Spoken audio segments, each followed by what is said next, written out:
नमस्कार विद्यार्थी मित्रांनो, या ठिकाणी आपण बघत असाल 11th ॲडमिशन प्रोसेस. विद्यार्थी मित्रांनो, अजून तुम्ही म्हणत असाल रिझल्ट लागला नाही आणि 11th ॲडमिशन प्रोसेस कशी काय स्टार्ट होते. तर विद्यार्थी मित्रांनो, गेल्या वर्षापासून बोर्डाने एक प्रक्रिया राबवत आहे की बोर्ड काय करते, ऑनलाईन आपल्याला फॉर्म भरण्यासाठी परमिशन देत असते.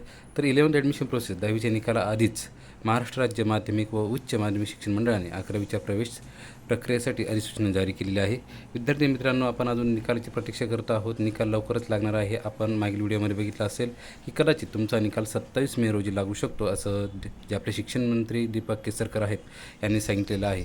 तर विद्यार्थी मित्रांनो, निकाल लागण्या अगोदर आपल्याला 11वी प्रवेशासाठी नोंदणी करावी लागणार आहे आणि हे प्रवेश करण्यासाठी मंडळाने 3 नियमित फेऱ्या आणि 2 टप्पे चालू केले आहेत. विद्यार्थी मित्रांनो, 24 मेपासून तुम्हाला ही प्रोसेस स्टार्ट करायची आहे. तर पहिल्या टप्प्यात विद्यार्थ्यांना 11thadmission.organization.in या ठिकाणी वेबसाईटवर नोंदणी करावी लागेल.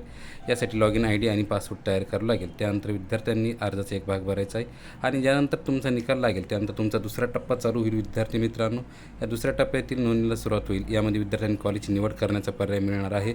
दुसऱ्या टप्प्यातील नोंदणीसाठी मुंबई.11thadmission सपोज मुंबईसाठी करत असाल तर वेगवेगळ्या पैशासाठी वेगवेगळ्या प्रकारचे प्रोव्हाइड केलं जाईल. आपापल्या स्थानिक कॉलेजशी आपण संपर्क किंवा आपल्या परिसरातील कॉलेज जे असतील त्यांची संपर्क साधून आपण त्यांची जी वेबसाईट असेल त्या वेबसाईटला जाऊन नक्कीच आपला फॉर्म भरू शकता. तर विद्यार्थी मित्रांनो, 24 मेपासून आपले फॉर्म भरण्यास सुरुवात करा. धन्यवाद.